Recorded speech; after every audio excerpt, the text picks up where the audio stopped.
संगीत रंगभूमीच्या वैभवशाली वाटचालीत गोमंत भूमीचा वाटा टक्का किती हा प्रश्न मी स्वतःलाच विचारला आणि क्षणार्धात आजच्या परिभाषेत माझ्या मनःचक्षूंसमोर फ्लॅशबॅक पद्धतीने एक चलत चित्रपट उलगडायला लागला. एकाच वेळी हबकलो आणि होरळलो. हबकलो अशासाठी की या विषयाला पुरेपूर न्याय द्यायचा, तर हाताशी जेमतेम 12-13 मिनिटांचा कालावधी. या अल्पावधीत बडा ख्याल कसा अडवायचा.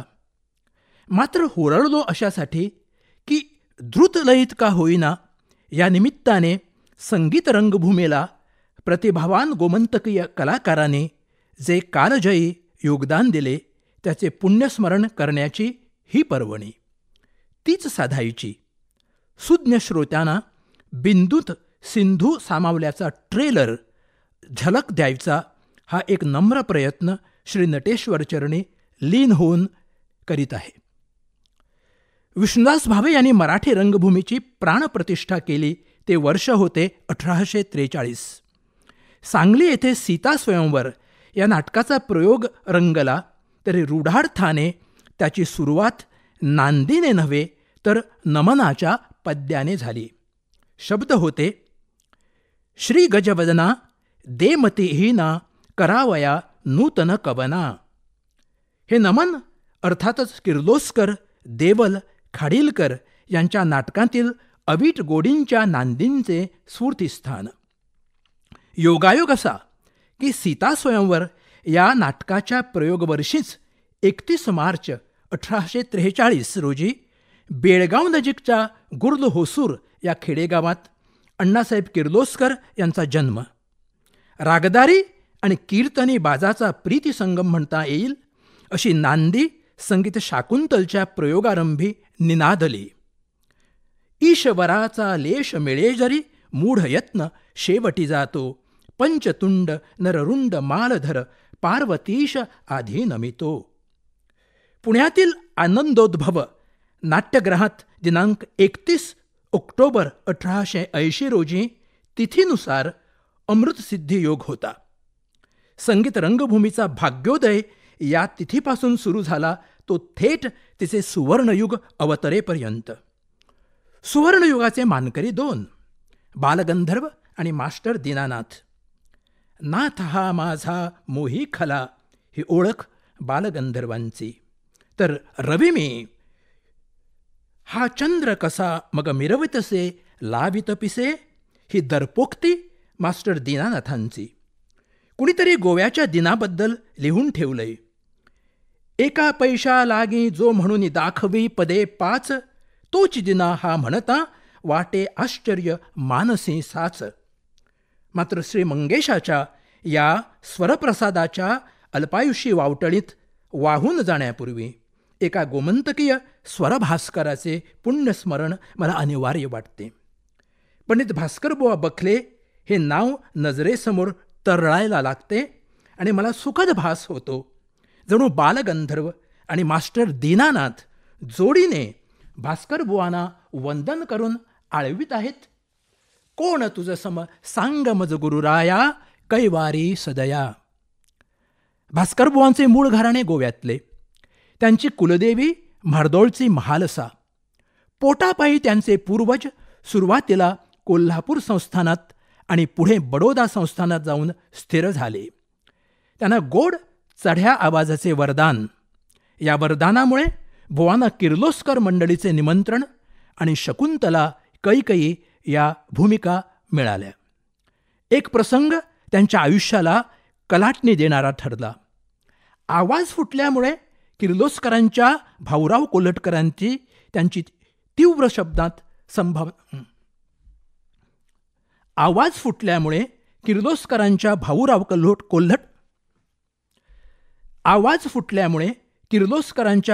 कोल्हटकरांनी त्यांची तीव्र शब्दात आवाज फुटल्यामुळे किर्लोस्करांच्या भाऊराव कोल्हटकरांनी त्यांची तीव्र आवाज फुटल्यामुळे किर्लोस्करांच्या भाऊराव कोल्हटकरांनी त्यांची तीव्र शब्दात निर्भत्सना केली. भास्कर बुवांनी संगीत सिद्धीसाठी सेवा पत्करली असली तरी पोटासाठी लाचारी त्याज्य मानली होती. त्याने मनोमन निर्धार केला, भास्कराचा भास्करबुवा बनेन तेव्हाच तोंड दाखवीन. ही प्रतिज्ञा करून त्यांनी कंपनीला सोडचिठ्ठी दिली. कीर्तनकार पिंगळेबुवा, गायक नट बाळकोबा नाटेकर, बडोद्याचे विख्यात गवय्ये मौला बक्ष फैज महम्मद खां, नथ्थन खां, बिनवादक बंदे अली खां आणि जयपूर गायकीचे संगीत सम्राट अल्लादिया खां यांच्या तालमीत बुवानी अभिजात संगीताचे यशोशिखर गाठले. उस्तादी चिजांवर नाटकाची पदे बांधण्याचा पायंडा सर्वप्रथम त्याने घातला. त्याचे अनुकरण मग पुढीलाने केले. विद्याहरण, द्रौपदी आणि स्वयंवर या त्यांच्या संगीत साजाने नटलेल्या नाटकांतील पदांची गोडी आजही अवीट. वयाच्या अवघ्या 53व्या वर्षी त्यांचे निधन झाले तेव्हा उस्ताद अल्लादिया खां दुःखावेगाने हळहळले. भास्कर गये, अब किसी को गाना सुनाऊं. गानतपस्विनी मोगूबाई कुर्डीकर यांनी बालवयात तर गायन हिरा हिराबाई बडोदेकर यांनी आयुष्याच्या उत्तरार्धात संगीत रंगभूमीरूपी केशराच्या मळ्याची मशागत केली. हिराबाईंच्या मातोश्री ताराबाई, त्यांच्या मनात नाटक कंपनी काढण्याची कल्पना सुचली. नाटक कंपनी काढण्याची कल्पना आली. सारखे करू. त्यांच्या मनात नाटक कंपनी काढण्याची कल्पना आली. तिला गणपतराव बोडस, गोविंदराव टेंबे, रामभाऊ उर्फ सवाई गंधर्व यांनी दुजोरा दिला. 1928 साली नूतन संगीत विद्यालयाची नाट्यशाखा स्थापन झाली. संशय कल्लोळ हे एकच नाटक केले जाई व त्यात रेवती, कमलाबाई, अश्विन शेठ, सुरेश बाबू माने, फाल्गुनराव, नानासाहेब हर्डीकर अशी पात्रयोजना होती. जलशाच्या प्रवेशात हिराबाई गात असत. पुढे संस्थेला सवाई गंधर्व येऊन मिळाले. सौभद्र या नाटकाने संस्थेला अपूर्व यश मिळवून दिले. सुरेश बाबू अर्जुन, कृष्ण सवाई गंधर्व, सुभद्रा हिराबाई, रुक्मिणी कमलाबाई, कुसुमावती सरस्वतीबाई राणे यांच्या भूमिकाने रसिकांवर गारुड केले. सुभद्रा हिराबाई, रुक्मिणी कमलाबाई, कुसुमावती सरस्वती राणे यांच्या भूमिकाने रसिकांवर गारुड केले. पेडणे तालुक्यातील कोरगावच्या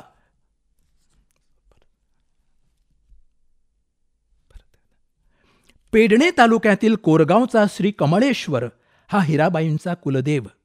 हिराबाईंचे गाणे मधुर आणि व्यक्तिमत्व सोज्वळ, सात्विक, शालीन. सौभद्र नाटकांतील त्याने गायलेल्या पदांची मोहिनी आजही टवटवीत. अण्णासाहेबांच्या या चिरतरुण नाटकासारखीच. गायनाचार्य रामकृष्ण बुवा वझे यांचे कुलदैवत हे गोव्याचे. नावाजलेल्या ललित कलादर्श आणि बलवंत संगीत मंडळी या कंपन्यांचे ते संगीतकार.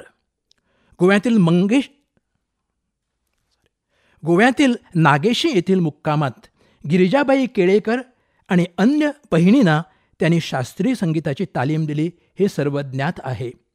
मास्टर दीनानाथ हे तर त्यांचे गंडाबंद शागिर्द. असे असूनही मास्टर दीनानाथांचे गाणे कुणाचेही अंधानुकरण करणारे नव्हते. बालगंधर्व आणि दीनानाथ यांच्या गाण्याचा रंग आणि ढंग चांगल्या अर्थाने परस्पर विरोधी. बालगंधर्वांची मधुर लढीवाळ गायकी विरुद्ध मास्टर दीनानाथांची आक्रमक, तेजस्वी विद्युल्लतेसारखी तडफदार आत्मतेजोबलाने मंडित. संगीत रंगभूमीवर भावप्रधान विरुद्ध बुद्धिप्रधान. संगीत रंगभूमीवर भावप्रधान विरुद्ध बुद्धिप्रधान असा दुसरा तुल्यबळ सामना रंगल्याचे अन्य उदाहरण नाही. लतिका, किंकिणी, सिंधू, शिवांगी, त्राटिका, पद्मावती, सुलोचना, तेजस्विनी, धैर्यधर, गौतम या भूमिकांवर मास्टर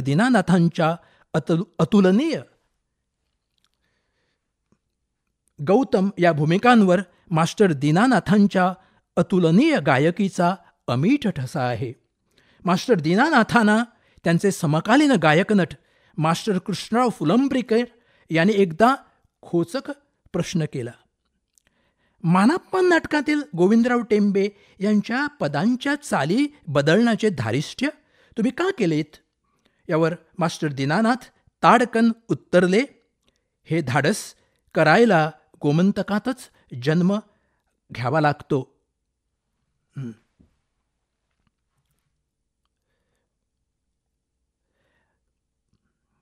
मास्टर दीनानाथांना त्यांचे समकालीन गायकनट मास्टर कृष्णराव फुलंब्रीकर यांनी एकदा खोचक प्रश्न विचारला. मानापमान नाटकातील गोविंदराव टेंबे यांच्या पदांच्या चाली बदलण्याचे धारिष्ट्य तुम्ही का केलेत? यावर मास्टर दीनानाथ ताडकन उत्तरले, हे धाडस करायला गोमंतकातच जन्म घ्यावा लागतो. माझे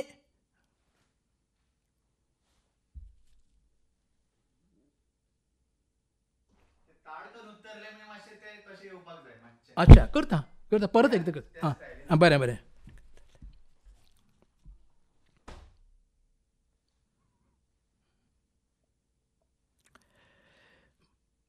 मानापमान नाटकातील गोविंदराव टेंबे यांच्या पदांच्या चाली बदलण्याचे धारिष्ट्य तुम्ही का केलेत? यावर मास्टर दीनानाथ ताडकन उत्तरले, हे धाडस करायला गोमंतकातच जन्म घ्यावा लागतो. माझे मिश्र रक्त आहे हे कदाचित तुम्हाला ठाऊक नसेल.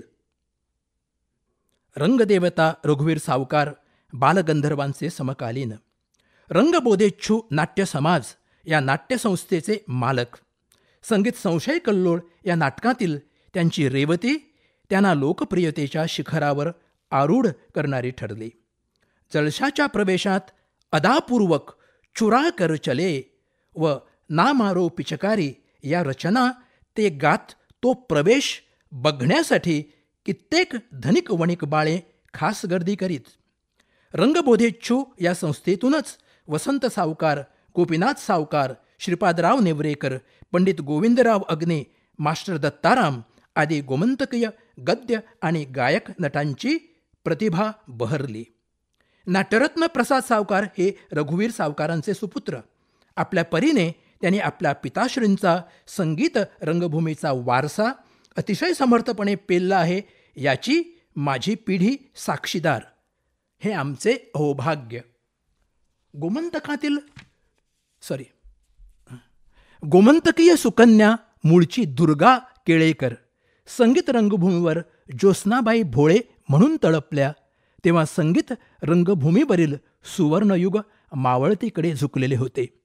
पौराणिक, ऐतिहासिक, काल्पनिक नाटकांची जागा समकालीन विषयांना भिडणाऱ्या समस्याप्रधान सामाजिक नाटकाने घेतली होती.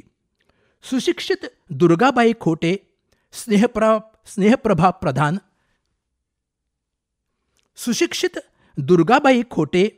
स्नेहप्रभा प्रधान यांनी पुरुष पार्ट्याने स्त्री भूमिका साकारण्याचे दिवस संपले याची ग्वाही आपल्या रंगमंचावरील दमदार आगमनाने आधीच नाट्यजगताला दिलेली होती.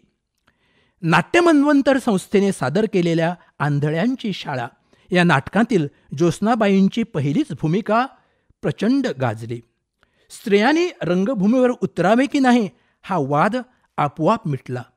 पुढे मोग रांगणेकर यांच्या नाट्यनिकेतनमध्ये आपल्या 19 वर्षांच्या कारकिर्दीत त्याने एक होता म्हातारा, आशीर्वाद, रंभा, तुझे माझे जमेना, कोणे एके काळे, भुविकन्या सीता, राधामाई या नाटकातून आपल्या अमृतमधुर गाण्याची आणि तोडीसतोड अभिनयाची प्रचिती नाट्यरसिकांना भरभरून दिली.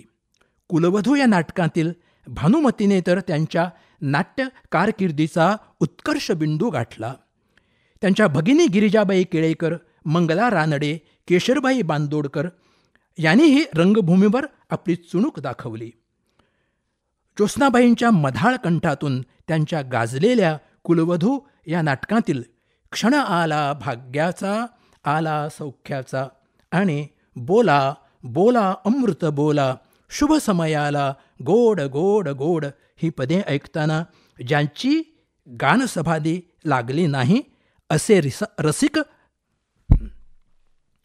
आणि बोला बोला अमृत बोला शुभ समयाला गोड गोड गोड ही पदे ऐकताना ज्याची गानसमाधी लागली नाही असा रसिक विरळा. आद्य स्त्री नाटककार म्हणून गोमंतकाच्या हिराबाई पेडणेकर आणि अकाली ज्यांचे निधन झाले ते रसिकाग्रणी, संगीत समीक्षक, शैलीदार लेखक, चित्रकार आणि नाटककार गोपाळकृष्ण भोबे यांचे विस्मरण त्यांच्यावर अन्याय करणारे ठरेल. पेडणेकरांची जयद्रथ विडंबन आणि दामिनी ही संगीत नाटके आणि भोबे यांचे धन्य ते गायनी कळा हे एकुलते संगीत नाटक या दृष्टीने दखलपात्र. पंडित जितेंद्र अभिषेकी यांच्या दमदार आगमनाने साठोत्तरी संगीत रंगभूमीला पुन्हा एकदा पालवी फुटली. मत्स्यगंधा, ययाती आणि देवयानी हे बंध रेशमाचे, मीरा मधुरा, धाडीला रामतिने का वनी, लेकुरे उदंड झाली, कट्यार काळजात घुसली या नाटकांचे प्रतिभावान संगीत दिग्दर्शक म्हणून ते संगीत रंगभूमीचे लास्ट ऑफ द रोमन्स म्हणता येतील अशा अढळ पदावर विराजमान आहेत.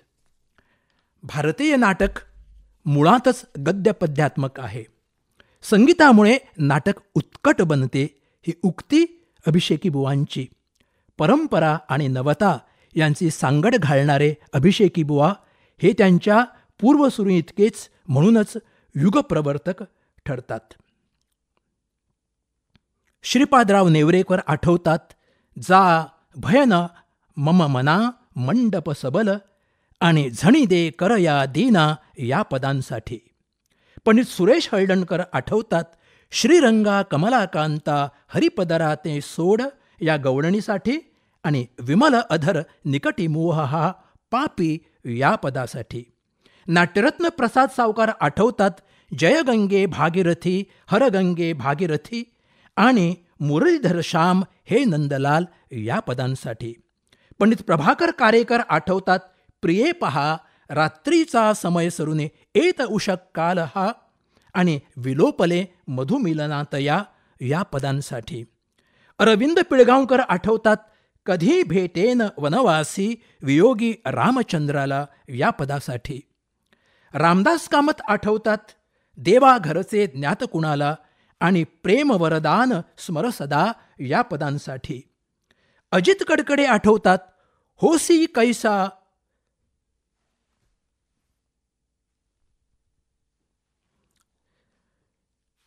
अजित कडकडे आठवतात, होशी कैसा भ्रांत चित्त तू आणि कैवल्याच्या चांदण्याला भुकेला चकोर या पदांसाठी. संगीत रंगभूमीने गोव्यात बाळसे धरले याला कारण या भूमीत निपजलेली नाट्यदर्दी कलासक्त मंडळी. ही यादी मारुतीच्या शेपटीसारखी वाढता वाढणारी, हौशी, उत्सवी आणि परंपराप्रिय कलाकारांचे इथे कोडकौतुक जेमतेमच झालं. उलट अशा वाया गेलेल्या मंडळीची टर उडवण्याच्या स्पर्धेलाच उधाण येत राहिलं. गोविंद बल्लाळ देवल यांच्या संगीत शारदा या नाटकात नटी सूत्रधाराच्या प्रवेशातली नटी पतिराजांना टोचून टोचून बोलते नव्हे गाते. अजून खुळा नाद पुरेसा कैसा होईना, नाटक झाले जन्माचे मने का हो येईना, व्यसने जडली नवी नवी कुणी तिकडे पाहिना, नाव बुडविले वडिलांचे कीर्ती जगी माईना. बहुधा देवलांच्या नजरेसमोर असाच वाया गेलेला गोमंतकीय नाट्यप्रेमी असावा अशी मला दाट शंका आहे.